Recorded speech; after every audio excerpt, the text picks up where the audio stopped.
At the start of the year, I had a few games on my list of most anticipated games. That has changed as the year has gone on. Of course, we have Nintendo Directs, E3, different types of announcements that happen, and all of a sudden you have a completely different list of most anticipated games. At the start of the year, I was thinking about Resident Evil 2, Judgment, Sekiro, which all of them exceeded my expectations, Resident Evil 2 being one of the scariest games I've ever played, Sekiro one of being the most combat fluid games I've ever played in my freaking life, and of course Judgment having the best story I think of any single video game I've ever played. And that is not an exaggeration, it was fucking astounding when I played it.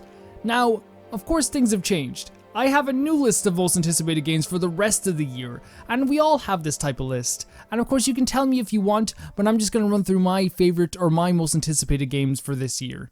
And number 5 is Dragon Quest XI on the Switch. The Definitive Edition S, isn't it? Is that what they're calling it? I like the idea of this completely. Like last year when I bought the PlayStation 4 version and it was my game of the year, it kind of was like a very funny feeling to hear them announce a Switch version that was completely better than the PS4 version.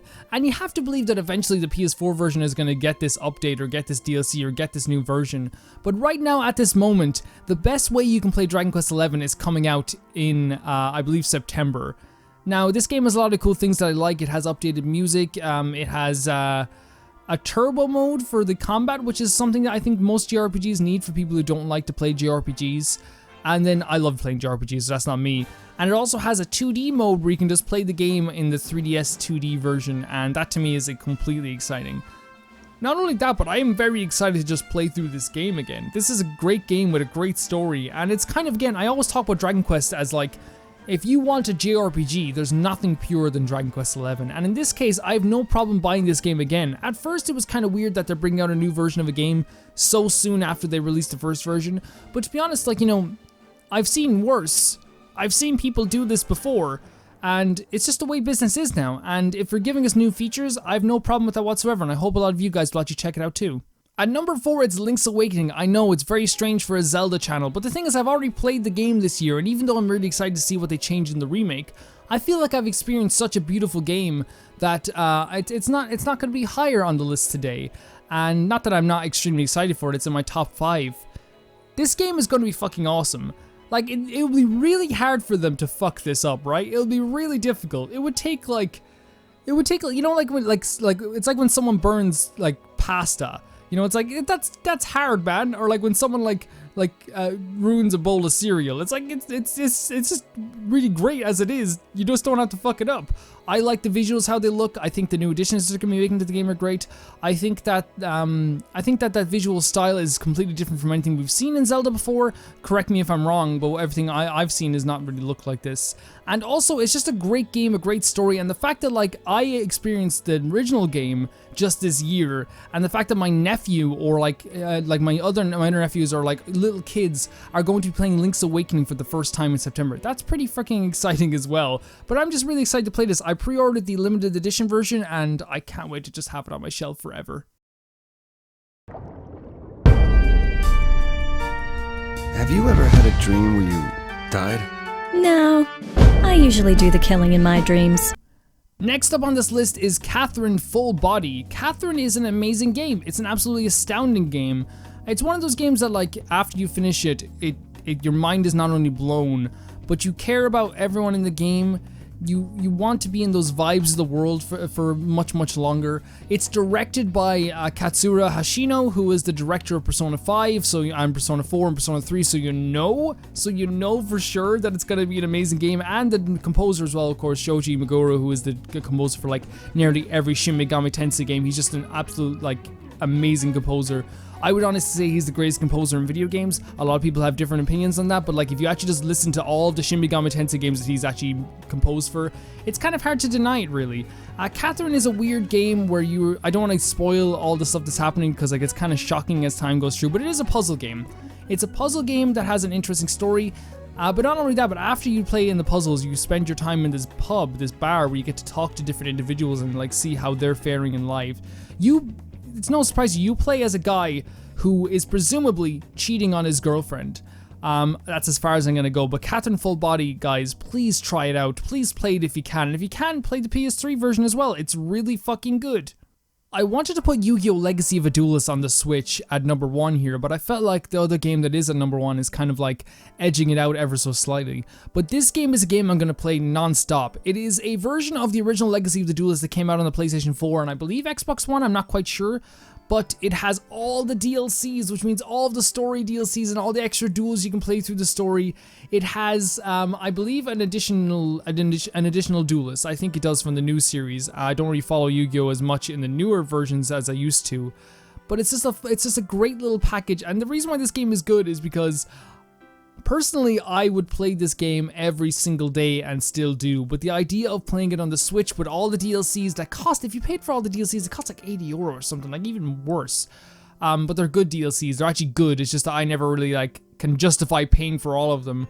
What can I say is that like, it's just a fun fucking game, it's Yu-Gi-Oh! There's not like, it's the story of the show, it's the same characters as the show, it follows the same plotline as the show, same decks with a few additions. You can create your own decks, you can play people online. It's just a fun fucking game that I play every single day. I just boot up that game every single day because it's so easy to just boot it up and play it. I'm really excited for this. And last but never least is Shenmue III, the culmination of a story that apparently is going to be a saga, not a trilogy.